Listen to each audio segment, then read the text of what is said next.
Assalamualaikum warahmatullahi wabarakatuh.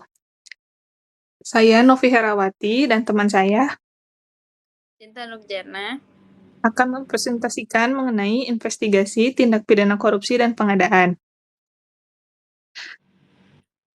Latar belakang. Yang pertama, korupsi merupakan kejahatan serius yang merusak sistem pemerintahan dan perekonomian negara. Yang kedua, pengadaan barang dan jasa adalah satu kegiatan utama pemerintah yang melibatkan anggaran besar sehingga rentan disalahgunakan. Yang ketiga, investigasi terhadap tindak pidana korupsi dan pengadaan penting untuk menegakkan hukum dan menjaga integritas pemerintahan. Selanjutnya, ada pengertian tindak pidana korupsi. Tindak pidana korupsi adalah perbuatan melawan hukum yang dilakukan oleh seseorang untuk memperkaya diri sendiri atau orang lain, yang merugikan keuangan atau perekonomian negara. Termasuk dalam kategori ini adalah suap, gratifikasi, penggelapan, penyalahgunaan wewenang, dan perbuatan curang lainnya. Diatur dalam Undang-Undang Nomor 31 Tahun 1999, Juncok UU Nomor 20 Tahun 2001 tentang Pemberantasan Tindak Pidana Korupsi.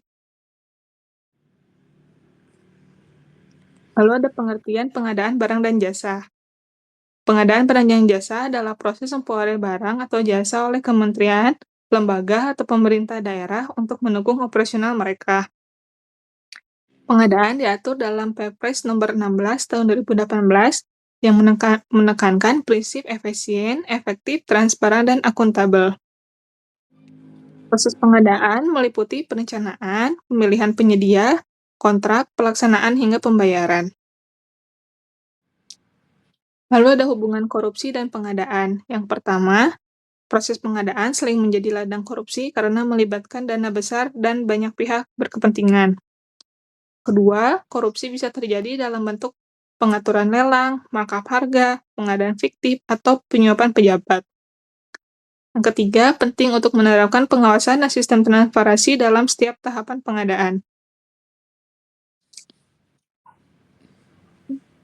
Tujuan investigasi. Yang pertama, mengidentifikasi adanya dugaan tindak pidana korupsi dalam suatu kegiatan atau proses pengadaan.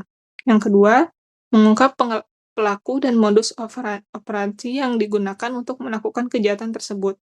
Yang ketiga, mengumpulkan alat bukti yang cukup untuk dibawa ke proses hukum memulihkan kerugian negara. Tahapan investigasi. Pertama, penerimaan informasi bisa berasal dari laporan masyarakat, hasil audit atau temuan penyidik. Kedua, penyelidikan.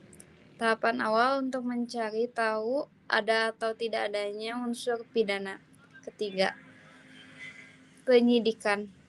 Proses hukum yang dilakukan penyidik untuk mengumpulkan bukti dan menetapkan tersangka. 4. Penuntutan. Berkas perkara dilimpahkan ke jaksa untuk proses pengadilan.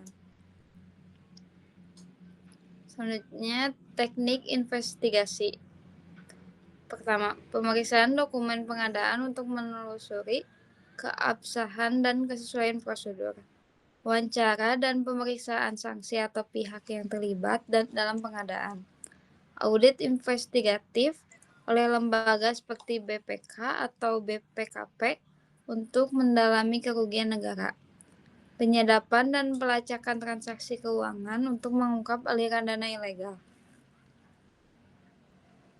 Contoh kasus. Kasus EKTP proyek senilai 5,9 triliun dengan kerugian negara sekitar 2,3 triliun melibatkan pejabat tinggi dan perusahaan swasta. Yang kedua, kasus bansos COVID-19, pengadaan bantuan sosial yang dimanipulasi untuk keuntungan pribadi termasuk penyuapan pejabat. Yang ketiga, kasus Alkes, pengadaan alat kesehatan yang dilakukan secara tidak transparan dengan markup harga dan pengaturan penyedia. Pencegahan dan rekomendasi.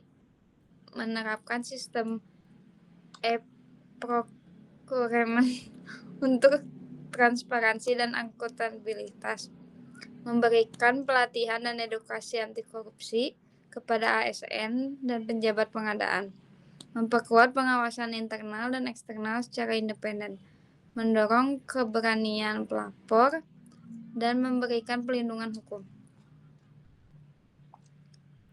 Kesimpulan, korupsi dan pengadaan adalah dua aspek yang sering berkaitan dalam praktik di lapangan. Investigasi yang menyeluruh dan profesional sangat diperlukan untuk penegakan hukum, memulihkan kepercayaan publik. Pencegahan harus menjadi prioritas utama melalui sistem yang transparan dan partisipatif.